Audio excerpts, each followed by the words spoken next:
So my name is Nate Chua. My official title here at Marshalltown Community College is Dean of Students and Learning Services. So that's really sort of, as the title suggests, it's sort of two different pieces. The learning services part is primarily like academic support. So I work with different grant programs and student support services programs. I work with our academic support center. I also work with the library. So that's sort of the learning services side. The one that's related to the COVID side would be the Dean of Students role, which is both student issues, student conduct, and also, I guess, what I would say a sort of mishmash of other things related to students on campus and some. While I don't work directly with like housing and student life and, sort of our student life office, they don't report to me. I tend to be responsible or work with the different aspects on our campus that relate to just sort of the student experience. So as it relates to COVID, I'm the one that for Marshalltown Community College, I'm the one that handles the reports for students. So if a student tests positive or believes they've been exposed, there's a web form they can fill out that gets sent to me, or they can just contact me, or that we have a phone number that can also be called. So I do sort of the reporting and the tracking of those, and then I assign return dates and those kind of things for students that are primarily off campus. The on-campus students will also work their student housing. So then I work with them to make sure that I have those students sort of on my list and that kind of thing. Okay. If that makes sense. Yeah. What sort of challenges have you noticed, and this could be from your position in the college or from students, during this whole process, this whole last year? Like, Sure. what are some of the concerns that they've had or issues that you guys have faced? In the overall, I'd say, one of the concerns, now going back about a year, has been just keeping up with changing information and figuring out ways to communicate that, not only for students, but employees as well. When we first started and things got, shut down last year, then the communication is about making sure students know how to connect to their classes or how to get to the services on campus when we were closed, for this latter half of the spring semester. Over the summer and into this current school year, then that shifts to more the communication of making sure students know that if you're worried about exposure to COVID, or you have been exposed or have symptoms, who is it that you communicate with? Please communicate with us. Who do you communicate with? And sort of managing how that, helping walk students through those processes.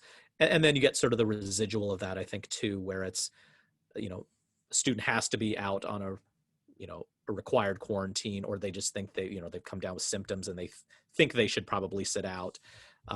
Making sure that they're able to communicate with their instructors. Although most instructors, I'd say, we sort of had quite a bit of practice in the spring to get prepared for the fall. So I think most instructors have figured out how to manage that pretty well for their students and their classes. And then the trickier part can sometimes be, if they need additional support through, getting connected to our student counseling, but they're off campus now, or tutoring services, or getting financial aid questions taken care of, those kind of things, sort of non-classroom stuff, and making sure that they still are able to connect to those individuals in those departments. So I think managing all that information and that sort of changing information has been part of the challenge with COVID. For our campus in particular, it's a lot of off campus. Most of our students are not residential. So in a lot of ways, we're counting on students, again, providing us the information, being responsible and making sure that they're not coming to campus if they shouldn't be on campus, versus when you're on our sister college at Ellsworth, where it's mostly residential. They can keep closer tabs on those students pretty regularly. So that's one of the challenges, I think, for a campus like ours, where it's mostly commuter students. Were were you guys always in person, like throughout the fall and then this semester as well? Or were you doing like a fair blend of online and in person, or has it changed? For the fall, we basically, our campus opened for the fall. Well, basically we opened up in about June, July is when our campus offices opened back up. Obviously, we didn't have a lot of classes in the summer, so we didn't have to worry as much about manage. Those classes were already online, but the plan was to be open in the fall, close to business as normal as much as we could. The changes that we made were making sure that social distancing, the 6 foot distancing could occur in the classes. So for some courses they might have to lower the number of students that could be enrolled in a particular class based on the actual room that it was scheduled for. For other classes, it was finding a bigger classroom.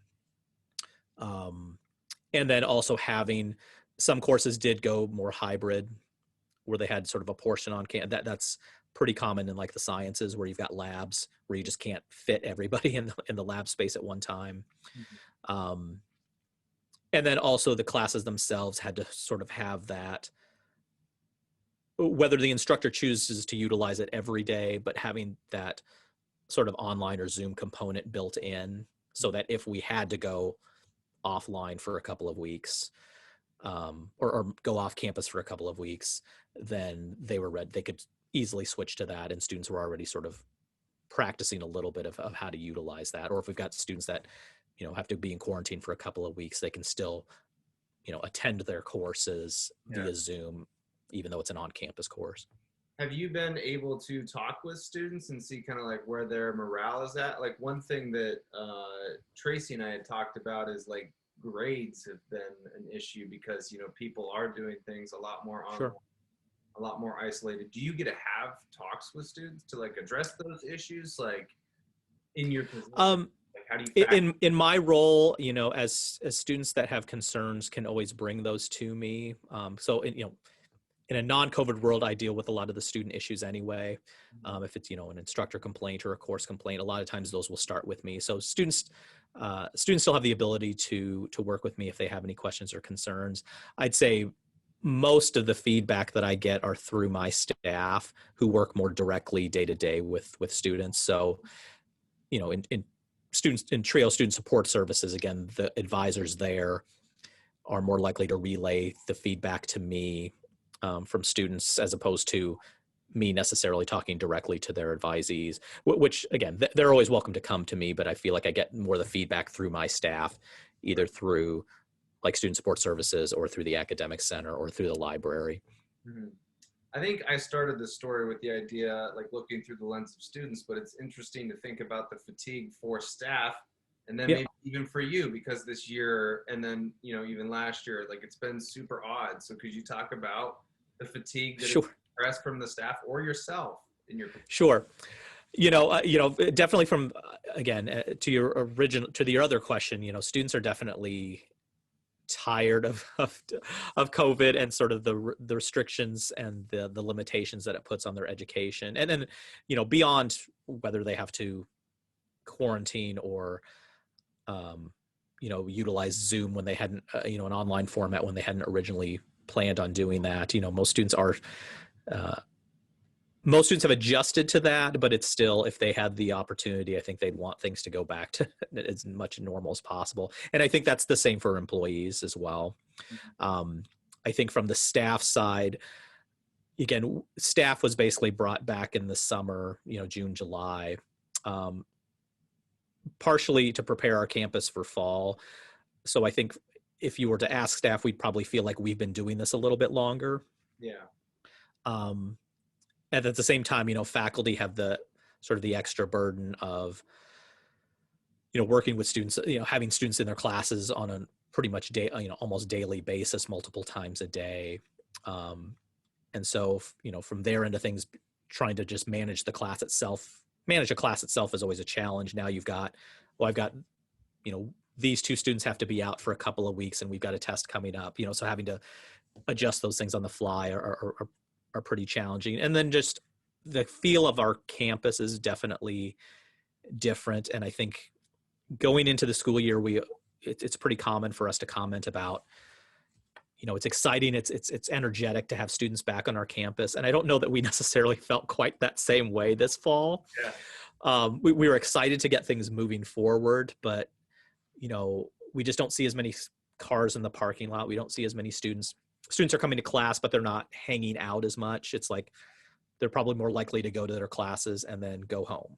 Yeah. They're not going to hang out in the student center near as much, or do those kind of things that they normally would. So you don't sort of get that energy to feed off of. And I think that's part of the challenge too. And, even looking forward to, normally we're looking forward to graduation and having that celebration. Well, this year's probably, we don't expect to have, I don't expect us to have an in-person graduation. Yeah. I think we're going to work to have some sort of ceremony, virtually, but again, that's not quite the same as watching people stand in front of you, getting their caps and gowns and that kind of thing. So there's not quite the payoff at the end of the year that we typically get to. It's like people or students, I guess, well, even staff too. It's like, well, what are we working towards? Because I'm a senior, so I'm supposed to graduate in May, and it's kind of up in the air. I don't know how big Marshalltown Community College is, but like I was thinking, for Simpson's sake, we could do it out on the football field, but right, you're gonna have to limit numbers of people. I would say probably just my mom and my dad are the people that would say, oh, you guys can come. Yeah, and Simpson, having and I don't know if Tracy, so I had worked at Simpson for a few years. You did? Yeah, I did. So okay. I was there, I think now, 2006 to 2010. Okay. So I'd worked a couple of years in housing, and then a couple of years in their TRIO Student Support Services grant as well. So, Simpsons is nice because there's a lot more options. Like you said, you've got a football stadium where you could do an event, outdoors, socially distanced, and we don't quite have that set up here, directly available to us. So, it would be nice to have something where we'd have a little bit more flexibility that way, but. Yeah. Well, and then going back to what you were saying about morale of students, that's something else that I've really noticed this year as well. I think the fall was a little bit better, but I think it's just because of the weather. When you live on top of COVID, and I was thinking even before COVID, people were becoming kind of more isolated. Now the fact that we have all these screens and these phones and technology takes people away from one another. Living in Iowa in the winter is not good. Just a few weeks ago, we were having like negative 20 degrees. That's right. That's exactly right. That strikes motivation at its core, because you're just asked to be inside and look at a screen all day. Yeah. That can't be fun.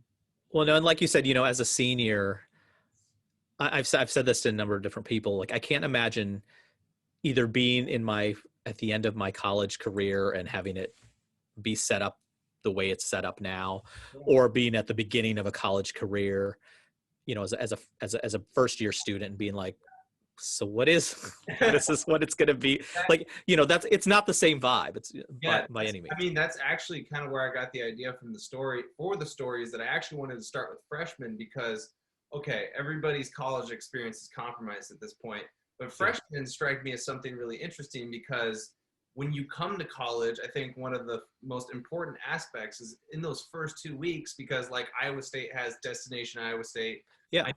Simpson has a few events that ask kids to get out of their dorm room. Yeah, absolutely. Expose themselves to new people. And I'm sure colleges all across the United States and across the world do things like that. And there's a reason for that. And so for these freshmen, they come in and they're like, well, yeah, is this what college is like? Well, okay, it's a weird year. Like you can't categorize it as, oh, this is what college is. Sorry, my light went off here. But you're good. It's supposed to be on motion. Oh, there we go. There you go. I've got this plastic. The plastic screen doesn't read that I'm here. Like it disrupts like the line of sight for the light switch. So just random moments where your lights go off throughout. Yeah, that's exactly right. Sometimes I'm moving enough to where it picks me up, but sometimes if I'm not, then So I guess then following up from what I was saying, maybe again more with like conversations you've had with faculty, staff, any students. Okay, so what do you guys try and do to improve that morale? Like if Sure. there's this low baseline mood from students, how do you guys try and improve that? Yeah. I think for students, it's a lot of just trying to sort of coach and cheerlead the idea of using, I suppose, a sport. While this is not necessarily the game that you envisioned taking on, just sort of continue to try to move the ball forward, Mhm. so to speak. Just while it's not, the first semester or the first year that you probably anticipate in college, just keep chipping, but it's one more semester under your belt. It's one more semester closer to that degree or to that, if graduate school or whatever it is, so that idea of, well, it's not the way you envisioned it or the way you planned. Just keep trying to move the ball forward, keep trying to chip away at it. Yeah. Recognize, and also recognizing that it's okay to feel frustrated and be disappointed about the way things have gone, and have the additional stress of, if you've got family you've got to worry about, and you've got a kid that now has to be in quarantine, so that's going to affect how you approach your classes. Just knowing that those things are going to happen, and it's okay. And I imagine this is the same at Simpson, having been there. We try to remind students that, please let us know. I mean, we have different resources. Please reach out if there's something that you're struggling with, or something that a barrier that you've come up with, whether it's COVID or not. Yeah. And let us see if we can do something with that. And I think too, it's also, I remember, for TRIO, we usually do programming and workshops. Well, in the spring, we couldn't do that because campus was closed. So we moved things to just sort of the virtual Zoom format, Yeah. And one of the things that we talked about early on when we were at the start of things were just, while it's hard, it's not what you envisioned. At the same time, look for the opportunities where it can be sort of beneficial, or that where you have the opportunities. So for example, what we gave in the spring was, there are certain instructors that are pretty strict about attendance and turning things in. Well, in this world, in this sort of setup, you may get a little bit more leeway, but that's going to, again, making sure that you communicate with instructors. And also while it's, we talked about, you don't get sort of the same experience or necessarily the same feel or community by being on campus if you're not on campus as much. Yeah. At the same time, there's an opportunity then to hopefully that you've got more time or a little bit extra time to put towards your studies, where you're sort of not distracted by other things. Yeah. So hopefully it gives you some opportunity maybe to focus where, normally on a, Friday night, I'd grab people and you grab other people in your housing unit, and you go out to dinner or something like that. Well, you may not be doing that as much, but maybe that helps you get a few more minutes to sort of chip away at an assignment, or get that reading done so it's done before you can enjoy the rest of the weekend, and not have to worry about it, those kind of things. So again, looking for those opportunities.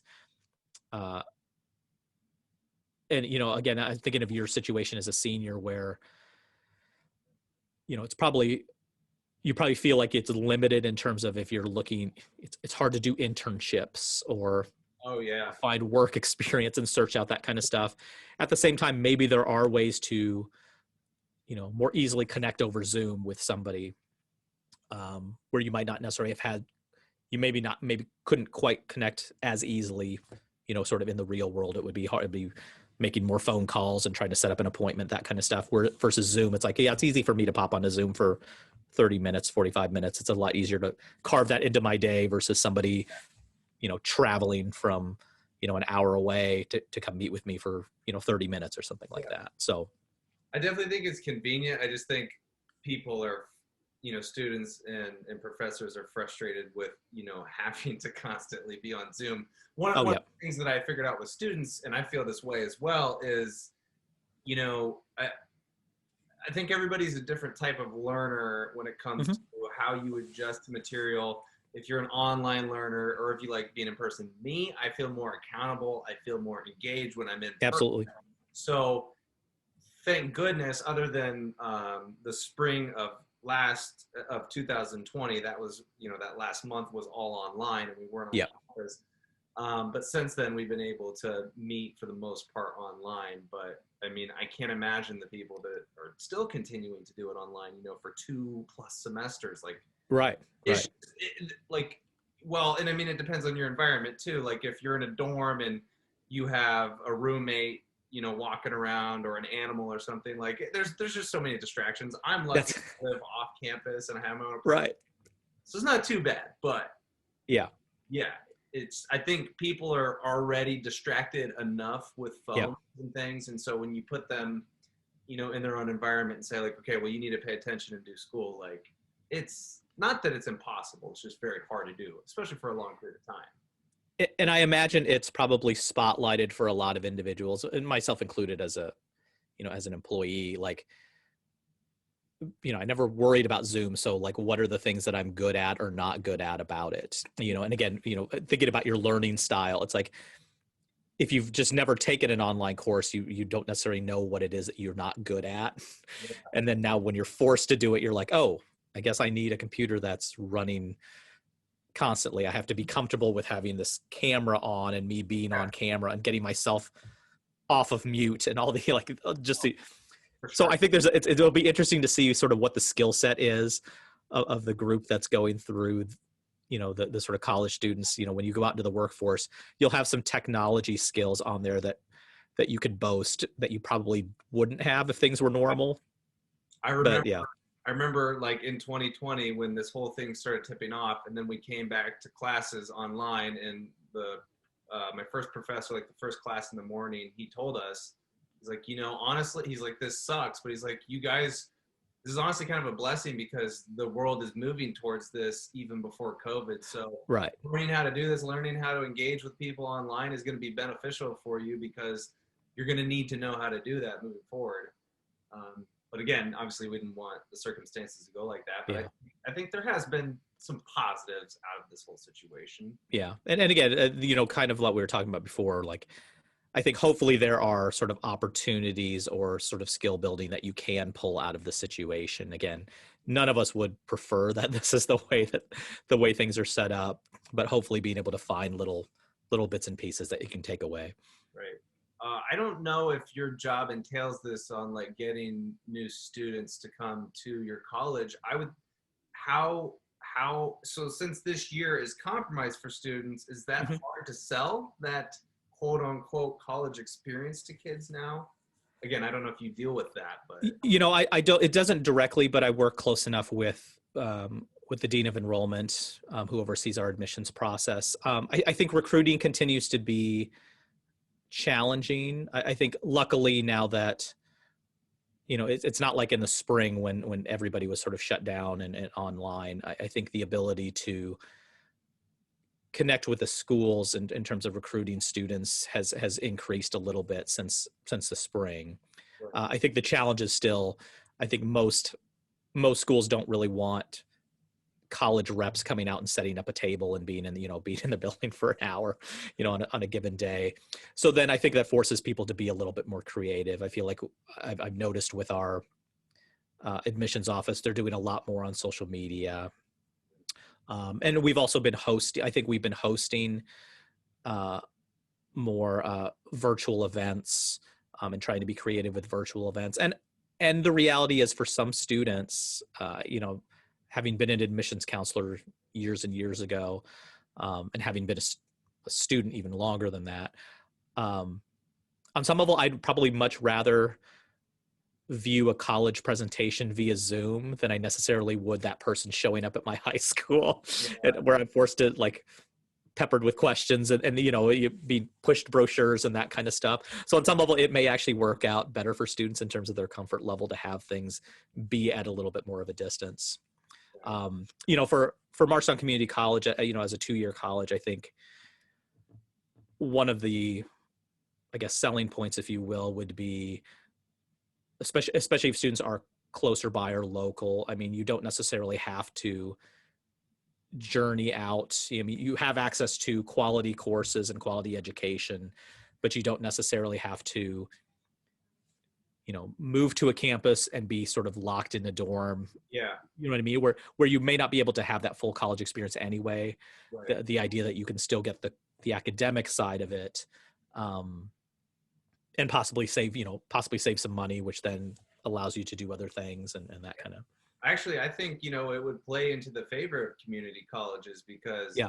they were always notorious for making things of easy access, and there Yep. were Yep. classes that could have been offered online. Like I went to DMAC for 2 years before I came to Simpson, so I mean, Oh, sure. Sure. I know exactly about that. But I just wondered how, COVID has interfered with the process of, well, either way, even if, students aren't known for coming to your campus and staying there, you're still trying to sell something. You're still trying to get students to come and enroll in your classes.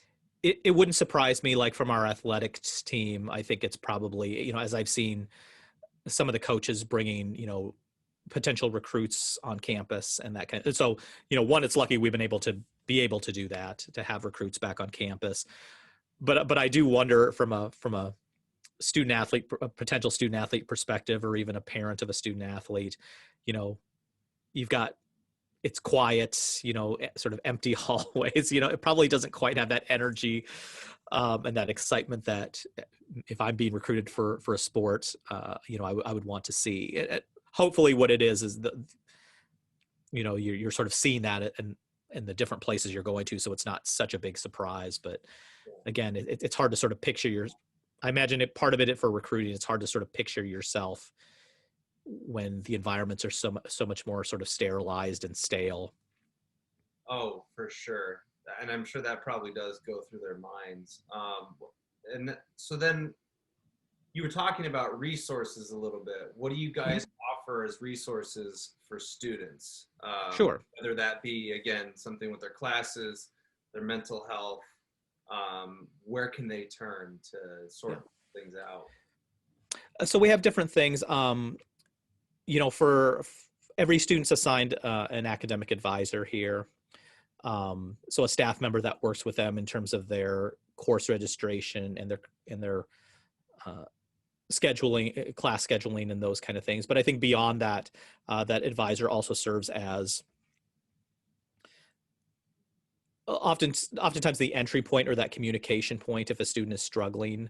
A lot of times, as I experienced as a student, you're a little hesitant maybe to say something to an instructor. But being able to talk to your advisor who you've worked with and putting your schedule together, maybe knows a little bit about your background or, what your overall interests are. So I think the advisors play a key role in being able to help students not only be sometimes an entry point for those questions, but being able to then to connect them to the right areas.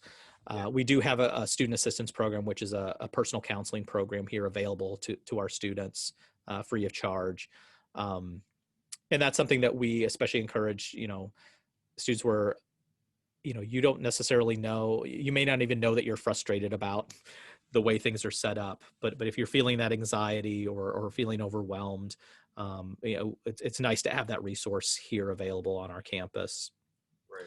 And then from the academic side, again, I work with the Academic Support Center, our Student Success Center,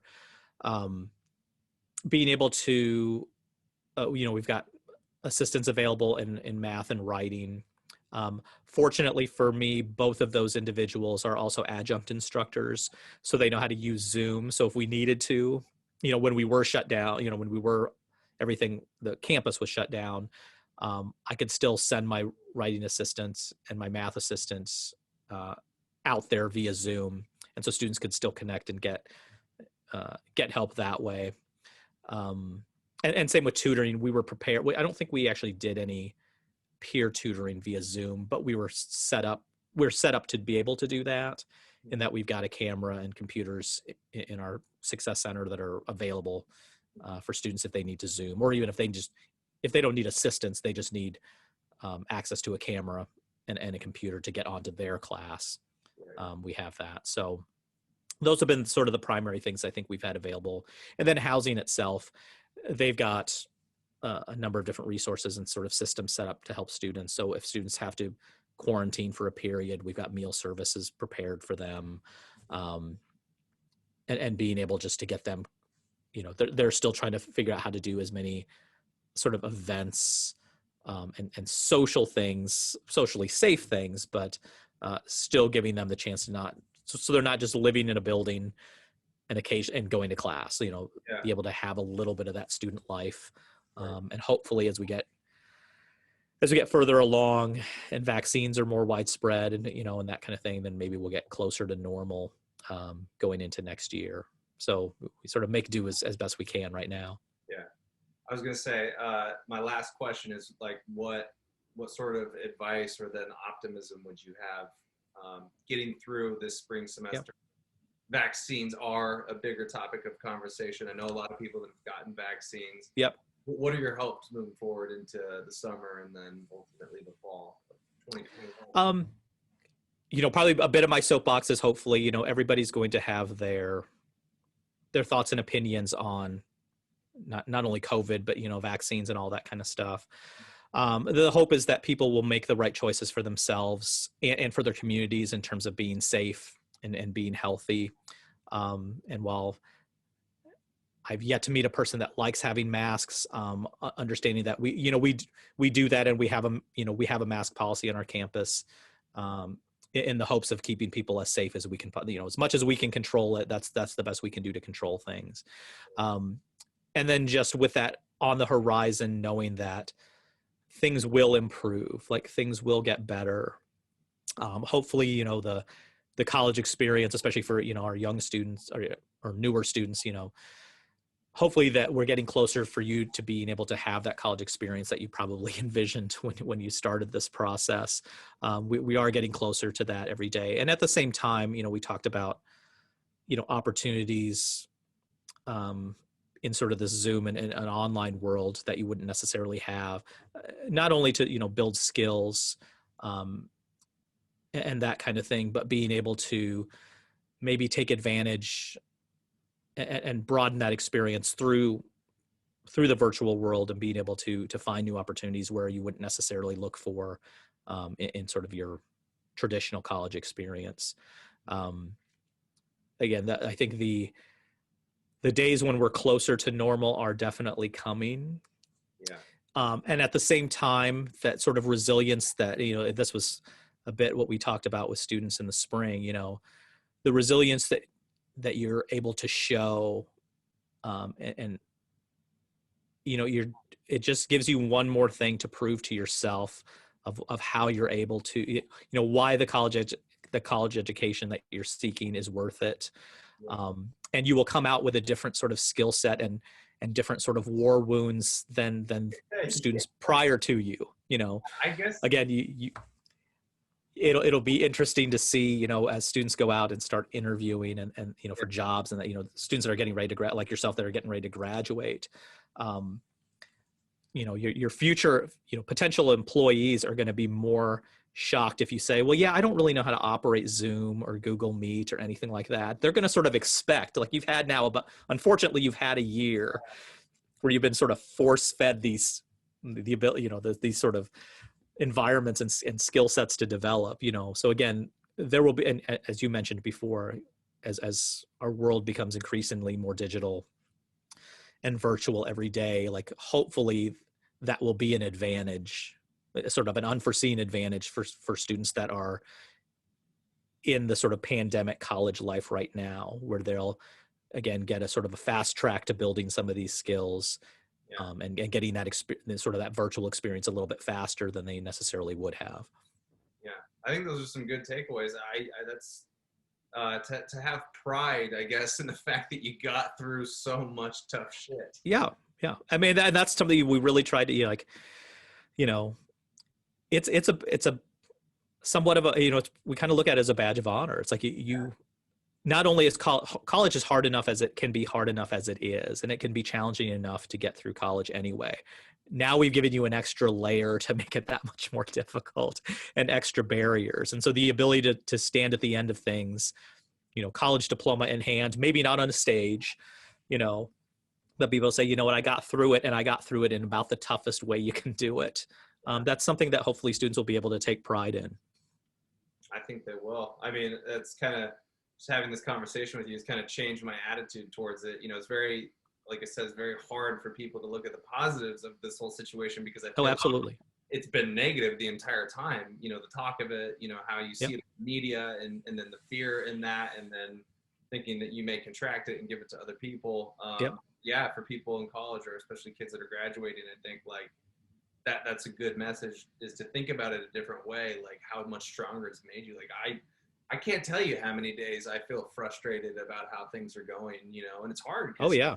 things are out of your control. And I think that's what makes people so upset, you know, is like we like to have control over our life and Absolutely. situations that we're going through, but you know, literally 2020 and then even the start of 2021 was pretty much all uncertainty for the most part.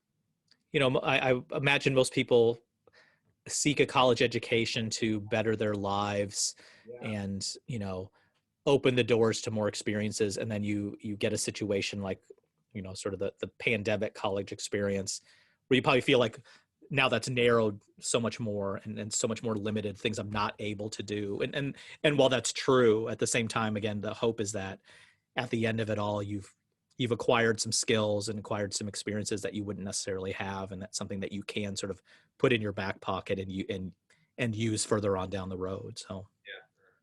All right, Nate. Well, I won't take up any more of your time. It's been pretty long, but I enjoyed it. Thank you. yeah, no, not at all. I've enjoyed talking with you, and if you have any questions, any follow up questions or anything like that, don't hesitate to reach out to me.